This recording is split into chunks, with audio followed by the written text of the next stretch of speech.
Shalom Om Swastiastu, Namo Buddhaya, salam kebajikan. Pertama-tama saya ucapkan terima kasih kepada Bapak Edi Wiharjo SPD MPD MCI selaku dosen pengampu kuliah belajar dan pembelajaran yang telah memberikan kesempatan kepada kelompok 9 untuk berpresentasi serta teman-teman yang hadir pada kali ini. Perkenalkan, nama saya Nur Fitri dengan NIM 240210101154 yang bertugas sebagai moderator dari kelompok 9. Dan tentunya saya tidak sendiri, namun bersama dengan rekan-rekan saya, yakni saya Syifa Maisyatul Liza dengan hankiran NIM 131.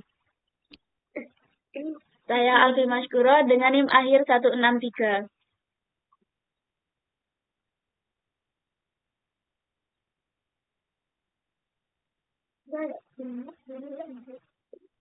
Baik, di sini kami akan mempresentasikan mengenai aliran konstruktivisme teori John Dewey.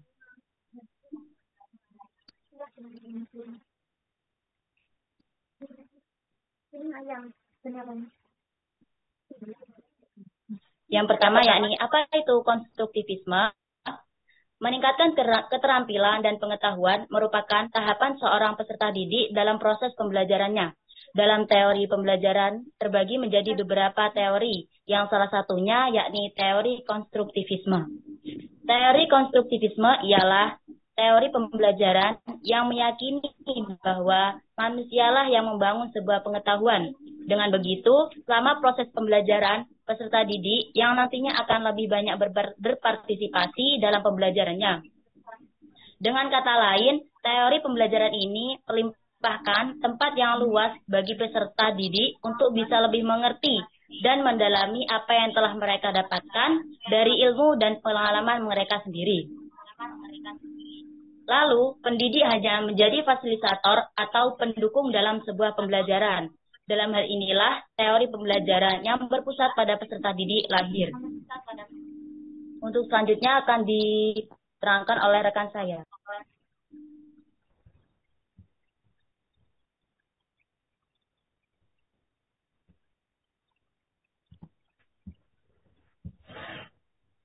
Selanjutnya yaitu teori konstruktivisme menurut John Dewey.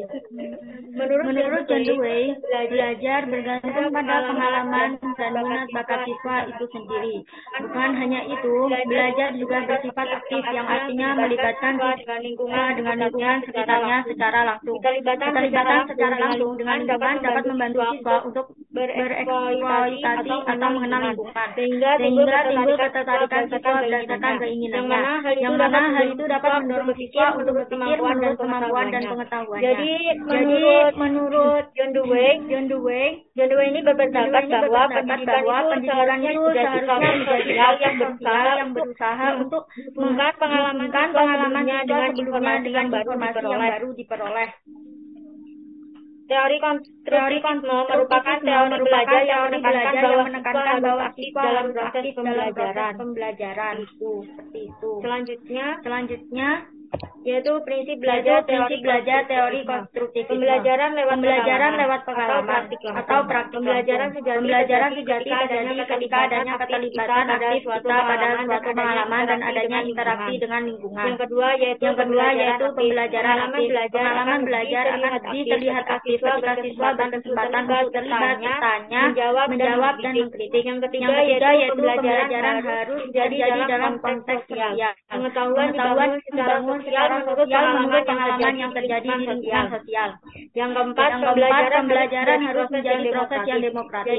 Jadi itu ya, pembelajaran harus bisa membantu siswa dalam mempraktikkan demokrasi sehingga dapat mereka dalam kemampuan berpikir kritis, kecerdasan emosional dan keterampilan sosial. Yang kelima, merefleksikan pengalaman guna menghasilkan hasil pembelajaran yang maksimal. Pengalaman belajar akan lebih terlihat aktif ketika siswa berkesempatan untuk terlibat, menjawab dan mengkritik. Selanjutnya akan dijelaskan oleh rekan saya. Selanjutnya adalah implementasi guru. Yang pertama, mencari tahu hal yang sudah siswa ketahui, pahami, dan pikirkan terkait tentang pelajaran dengan cara memperbanyak interaksi dan juga komunikasi. Yang kedua, menumbuhkan rasa ingin tahu siswa melalui pertanyaan dan kegiatan penelitian. Yang ketiga, memberi siswa kesempatan untuk menyampaikan ide dan gagasannya. Yang keempat, memahami metode yang sesuai dengan kebutuhan siswa dalam belajar.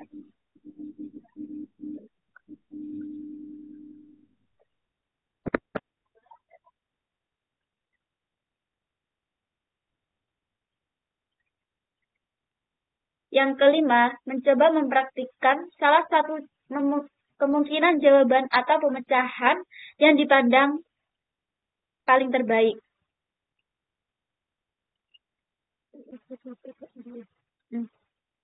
Selanjutnya adalah implementasi siswa.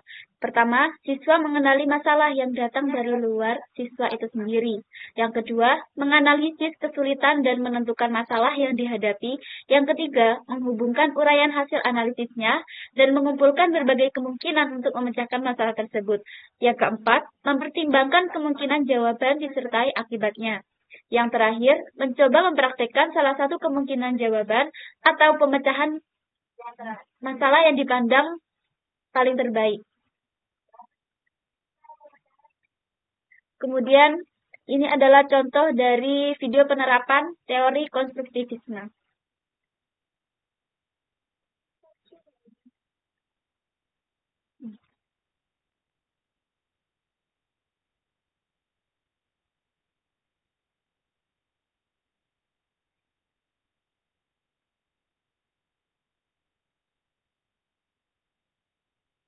Ini memang nggak ada suaranya, Mbak.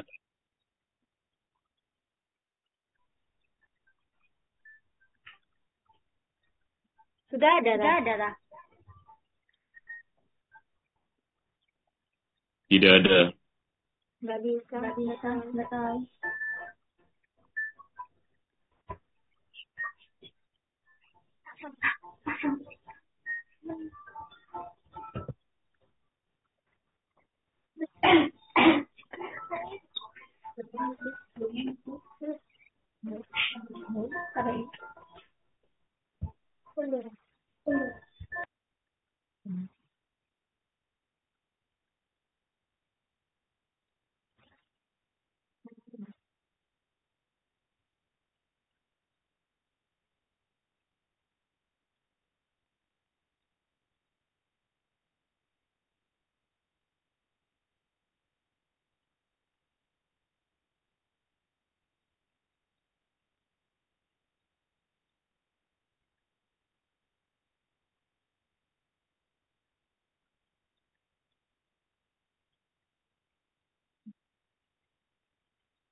Baik, untuk pertanyaan yang pertama kami tampung dulu dan akan kami diskusikan terlebih dahulu. Untuk pertanyaan selanjutnya bisa.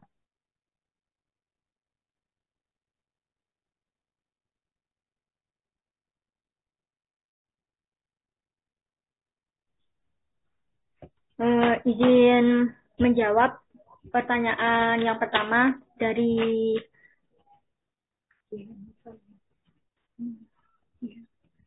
Jihan Salma ya, dengan pertanyaan bagaimana pendekatan konstruktivisme dapat diterapkan dalam mata pelajaran yang biasanya dianggap memiliki jawaban pasti seperti matematika atau sains. Nah, jadi menurut teori konstruktivisme sendiri kan itu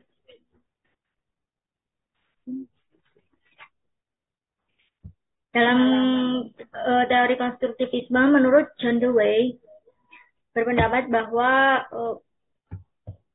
pengalaman yang dimiliki siswa sebelumnya itu berhubungan dengan pengalaman yang informasi yang baru diperoleh. Jadi seorang guru itu dapat memancing siswa itu dengan pertanyaan-pertanyaan. Kayak misalkan kan dalam kelas guru itu bisa bertanya, di sini kita sekarang materinya itu persegi panjang misalkan. Nah, guru bisa bertanya dengan siapa di sini yang tahu persegi panjang, kan begitu. Nah, nanti siswa yang sudah memiliki pengalaman kayak, oh persegi panjang ini bentuknya gini. Nah, mereka bisa kan mengajukan tangan kayak, saya tahu Bu. Jadi kayak eh, teori konstruktivisme ini kayak menghubungkan gitu loh, kayak pengalaman dan pengetahuan siswa sebelumnya dengan informasi yang dapat diperoleh. Nah, nanti guru itu dapat menjelaskan lebih lanjut. Oh iya, bagus. Persegi panjang itu contohnya seperti lapangan. Nah, seperti itu. Nanti seorang guru itu dapat menjelaskan lebih lanjut seperti itu. Seperti itu.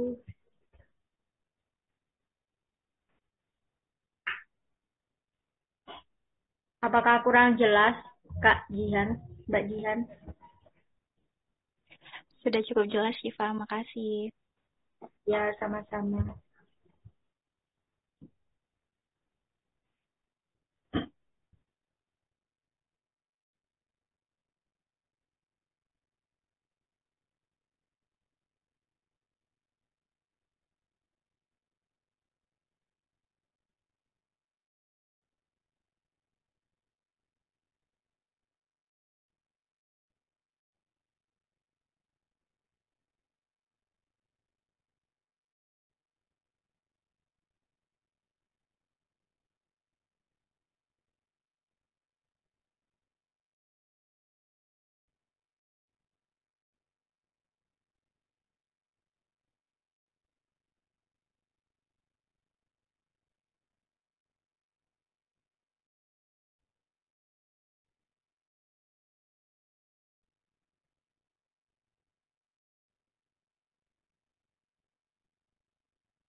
Untuk pertanyaan dari Mas Alan, ya, itu maksud dari kekurangannya itu dalam konteks apa? Karena teori konstruktivisme sendiri itu sudah termasuk dalam penerapan pada kemerdikayaan aktifan siswa dalam pembelajaran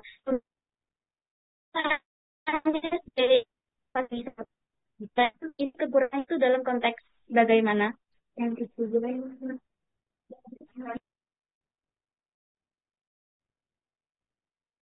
Konteks eksploran diri siswa itu sendiri. Kan hanya untuk para siswa di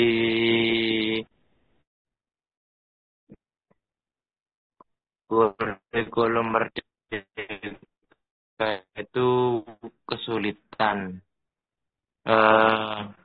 dalam konstruktivisme ini, apakah membantu keefisien siswa dalam pengeksploran dirinya dengan pertimbangan kekurangan tadi, salah satunya yaitu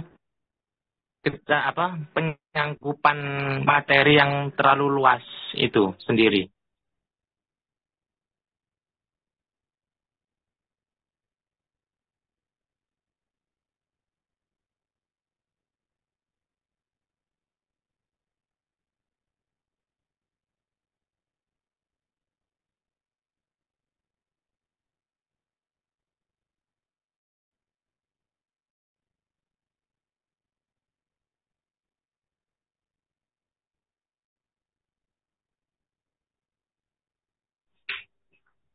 Baik, saya izin menjawab pertanyaannya Natasha Aprilia. Jadi begini ya, mungkin jawabannya Mbak Natasha ini kurang lebih sama seperti yang tadi Jihan pertanyakan ya. Jadi guru itu bisa menciptakan pengalaman belajar. Nah, pengalaman belajarnya itu seperti apa? Yaitu dengan memancing siswa, biar siswa itu aktif gitu. Nah, contohnya itu kalau dalam bidang matematika ya seperti itu ya, persegi panjang. Nanti persegi panjang itu seperti gini-gini gitu. Nanti siswa itu bisa diajak ke lapangan untuk menghitung persegi panjang. Nah, seperti itu. Untuk menghitung panjang lapangan. Nah, seperti itu.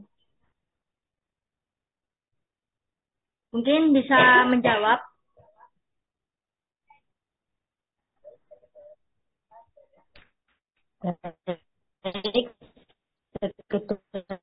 Menambahkan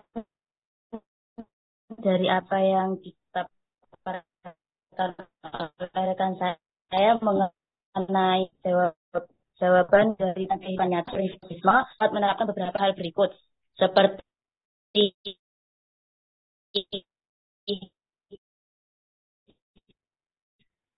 mengutamakan pembelajaran yang dekat dan potensi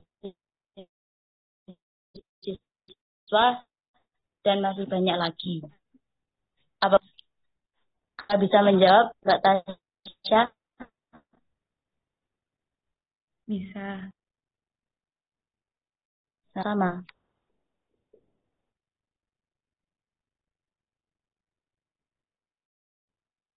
Mungkin cukup sekian dari kelompok kami, kurang lebihnya mohon maaf. Assalamualaikum warahmatullahi wabarakatuh.